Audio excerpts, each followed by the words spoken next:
வணக்கம் மக்களே, welcome to universe voice Tamil. இன்று நாம் காண இருப்பது சிவகீதை அத்தியாயம் 10. இதில் ஏற்கனவே சென்ற அத்தியாயத்தில் 10வது அத்தியாயத்தில் 31 ஸ்லோகங்களை பற்றி பார்த்திருந்தோம். இனி அதன் தொடர்ச்சியை காண்போமா?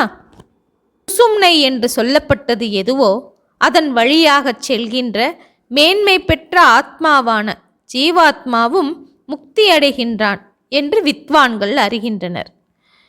எப்படி ராகு கண்ணுக்கு தென்படாவிட்டாலும் சந்திர மண்டலத்திலே காணப்படுகின்றதோ அதுபோல ஆத்மாவானவன் எங்கும் உள்ளவனாயினும் சூட்சும தேகத்திலேதான் காணப்படுகின்றான்.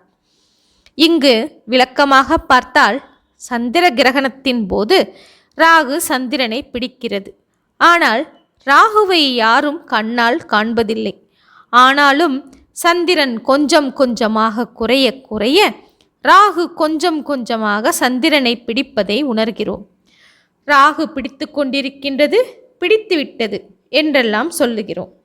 ராகுவை கண்ணால் காணாமலே எப்படி இருப்பதை அறிகிறோமோ அதுபோலத்தான் ஆத்மாவை சூட்சும தேகத்திலே இருப்பவனாக நாம் அறிய முடியும்.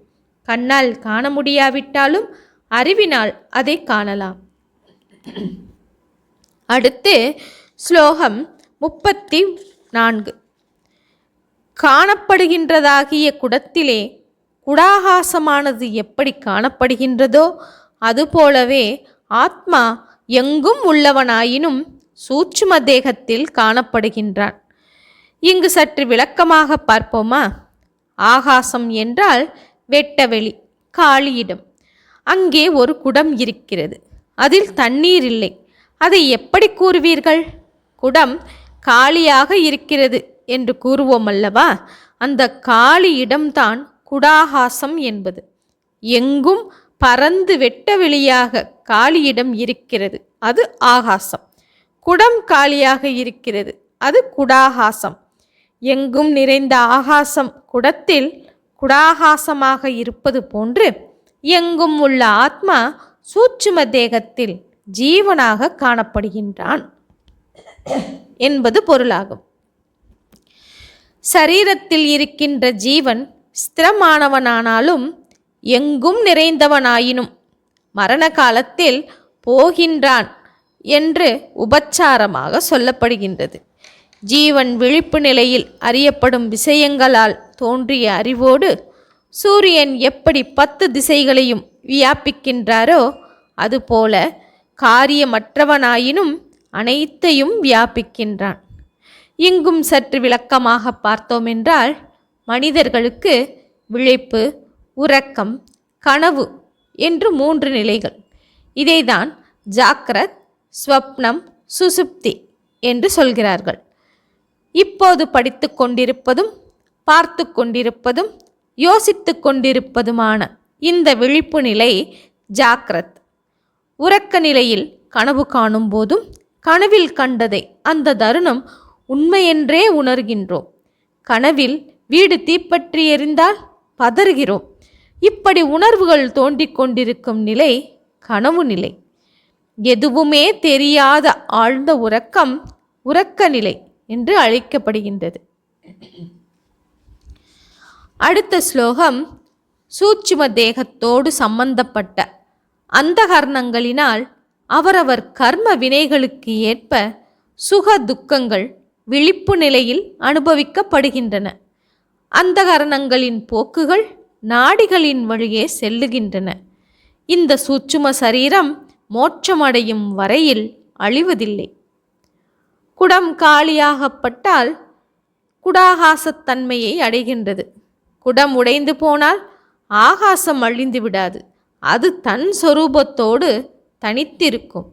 அதுபோல இந்த தேகத்தோடு கூடியுள்ள அவித்யாகிய மாயை அழிந்தால் ஆத்மாவானது முக்தியை அடைகின்றது. விழிப்பு நிலையில் செயல்கள் ஓய்ந்த பிறகு ஒருவன் உறங்குகிறான். அப்போது அறிவு நிலை மறைகிறது. வினைகளுக்கு தக்கபடியான கனவு நிலை ஏற்படுகின்றது. கனவு காண்பதில் விருப்பம் கொண்டு மாயையுடன் கூடிய ஜீவன் தனது மாயையால் வேறு நிலையை அடைகிறான். அதாவது இங்கு விழிப்பு நிலைகள் இருப்பது பூர்வ வினைப்பயனின் தொடர்புகளால் ஏற்பட்டவை. இவையெல்லாம் புத்தி, சித்தம், மனம், அகங்காரம் எனும் அந்த கரணங்கள். இந்த கனவு நிலையில் அந்த கரணங்கள் வினைப்பயனால் செயல்படுவதால் கனவு நிலை வினை வடிவமானது. இயற்கையாகவே ஜோதி ரூபமாய் உள்ள ஆத்மா குடாகாசம் முதலிய விஷயங்களையும் கனவு நிலையையும் பார்த்து கொண்டு வெறும் சாட்சியாக இருக்கின்றது. அதனால் பரமாத்மாவுக்கு பழைய வினை தொடர்புகளுக்கு சாட்சியாக இருக்கும் தன்மை உள்ளது.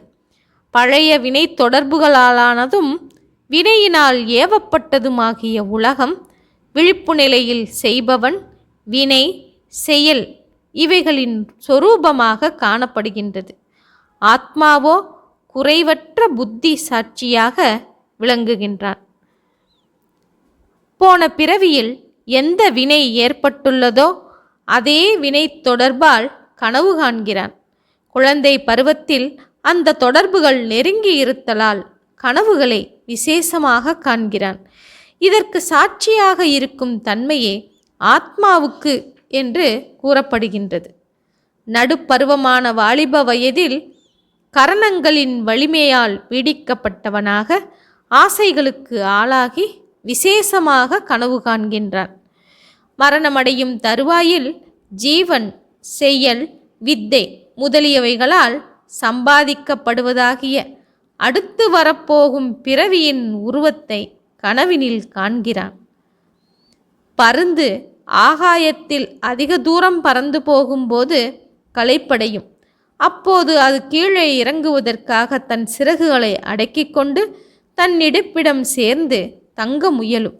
அதுபோல ஜீவனும் விழிப்பு, கனவு நிலைகளில் சஞ்சரித்து களைத்து போய் மனம் முதலான இந்திரியங்களை ஒடுக்கிக் கொண்டு காரணனாகிய ஈஸ்வரரிடம் ஒன்றாகி விடுதலை அடைகின்றது.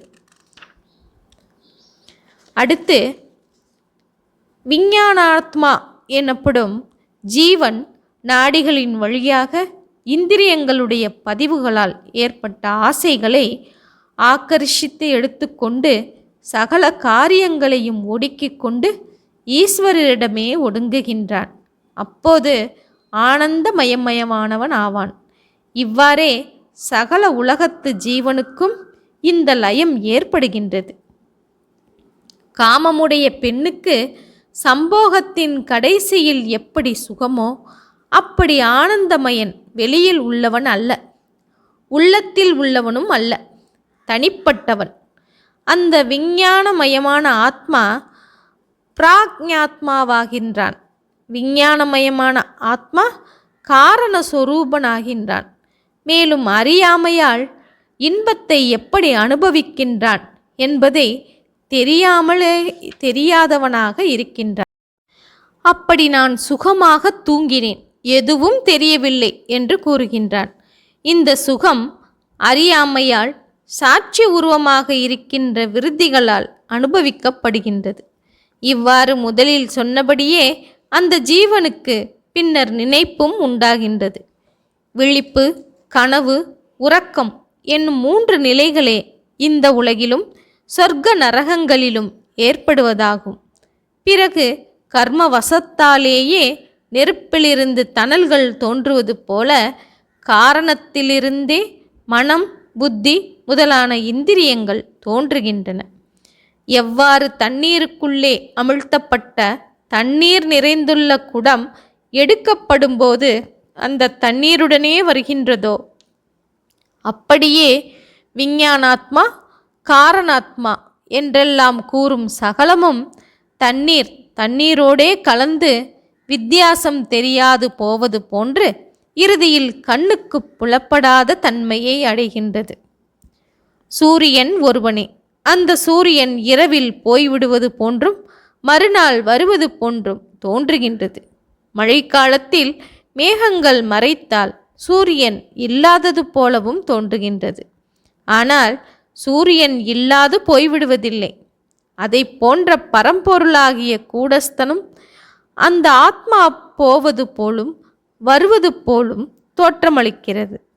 பரம்பொருள் இயற்கையில் ஜோதி சொரூபனாக இருப்பினும் தேகங்களுக்கு அப்பாற்பட்டவனாயினும் மாயை என்னும் தடையால் சகலமும் அதனுடன் ஒத்துப்போவது போன்று, அதாவது இணைந்திருப்பது போன்று தோற்றமளிக்கின்றது.